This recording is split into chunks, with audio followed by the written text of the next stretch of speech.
Bonjour chers apprenants, bienvenue sur la plateforme École au Burkina. Aujourd'hui, nous abordons le chapitre 6 du programme intitulé Calcul intégral. Et donc, dans ce chapitre, nous verrons donc successivement en grand 1 la notion de intégrale, en grand 2 quelques propriétés, en grand 3 nous allons voir quelques techniques de calcul intégral pour finir par l'application du calcul intégral au calcul d'air et de volume en grand 4. Donc le calcul intégral, pour bien maîtriser, il faut bien cerner le chapitre intitulé primitive. Donc le calcul intégral, c'est beaucoup plus de primitives.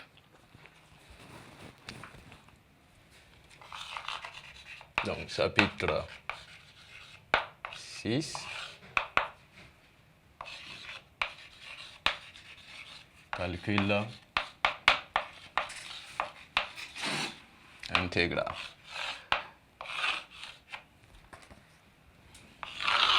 D'accord, en grand 1, intégral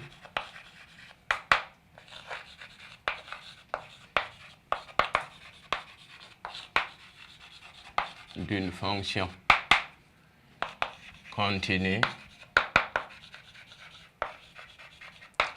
sur un intervalle.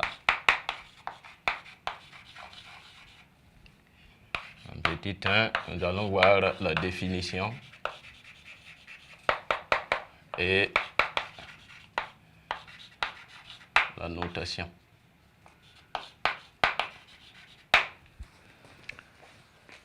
Donc, en termes de définition, on va dire soit f, soit petit f, une fonction continue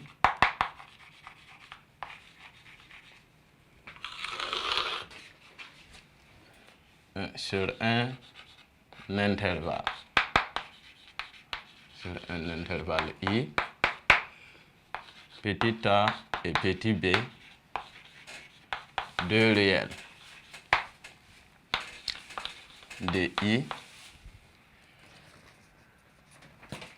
et grand F, une primitive de petit f sur i. Non, le réel grand F de B moins grand F de A ne dépend pas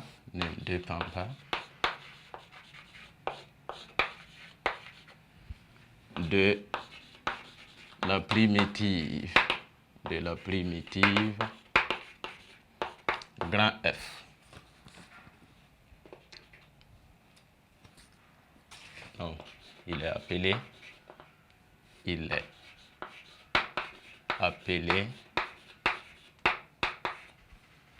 intégrale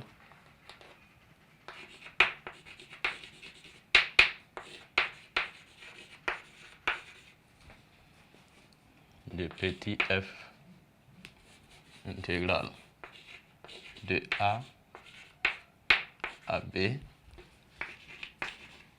de la fonction petit f tout simplement. Donc, on peut voir maintenant la notation.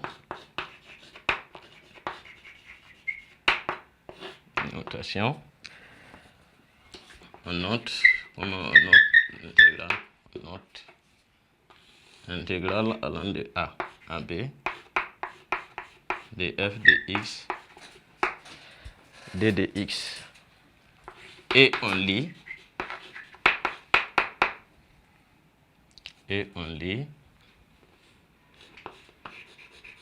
intégrale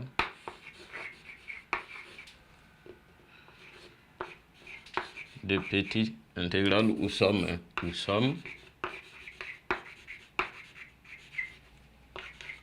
de A à B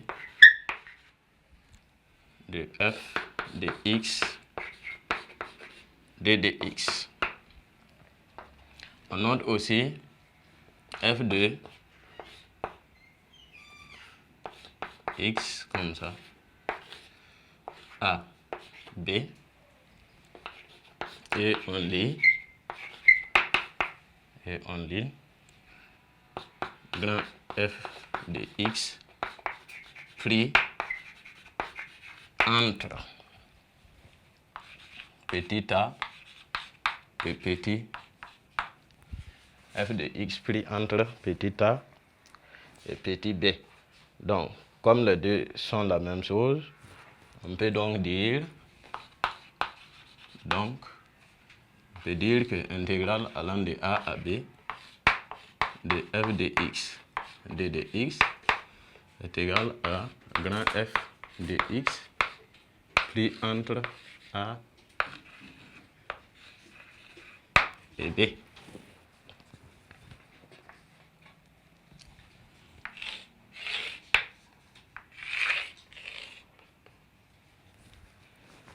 Voilà, donc voici la notion de l'intégrale. Donc quand on dit de calculer l'intégrale d'une fonction, alors il faut donc chercher la primitive de cette fonction et le calcul d'intégrale devient tout simplement un calcul d'image.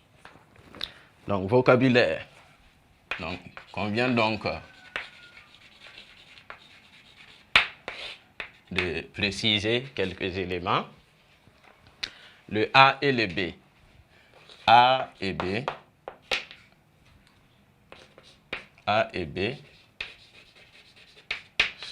sont les bornes, sont donc les bornes de l'intégrale.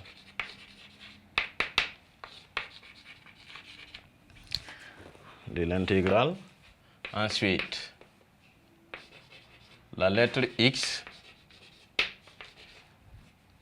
n'intervient pas.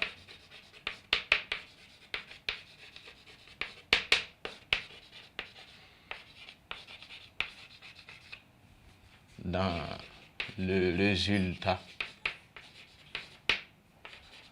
de l'intégrale allant de a à b, f de x, d de x. Elle est appelée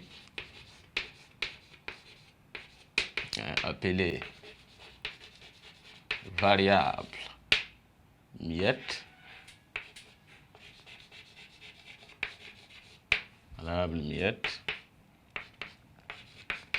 et peut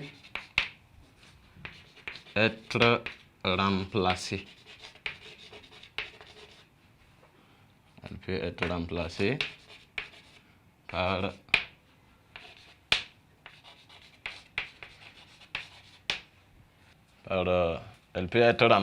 par n'importe quelle autre lettre de l'alphabet. N'importe quelle autre lettre, tout simplement, sauf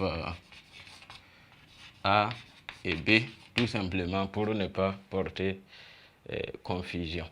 Donc, elle peut être remplacée par n'importe quelle autre lettre, sauf A et B. Donc, ainsi, si on a intégrale allant de A à B, de f de x, d de x, c'est la même chose, par exemple, que intégrale allant de A à B, de f de t, d de t, c'est la même chose, puisque la variable n'intervient pas donc dans le résultat final.